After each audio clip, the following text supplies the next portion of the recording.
چگونه سرعت CPU را در ویندوز 11 افزایش بدهیم؟ در قدم اول وین کی آر را پرس نموده صفحه رن باز می شود. در صفحه رن کنترل تایپ نموده انتر می کنید. شما را باز می دهد به صفحه کنترل پینل. در کنترل پینل شما در بخش پاور آپشن آمده در قسمت چنج پلان ستینگ ادوانس پاور ستینگ در این قسمت پیدا میکنین پروسسور پاور منیجمنت. ماکسیمم پروسسور استیت انتخاب میکنید. بعد از او آن بیتری و پلاگین باید به شما 100 باشد. استپ اولی است. شما باید در قسمت 100 باشه. اوکی اپلای.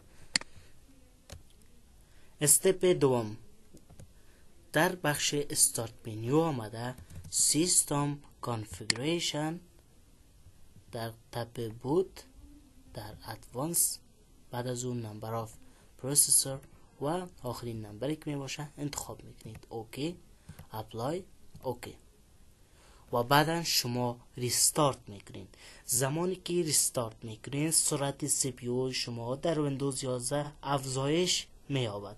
دو استپ داره، استپ اول و استپ دوم که پروسسور یا سی پی یو شما را سرعتش زیاد میکند. اگر از ویدیو خوشتان آمده صفحه ما را لایک نمایید و همچنان با دوستانتان شیر بکنید.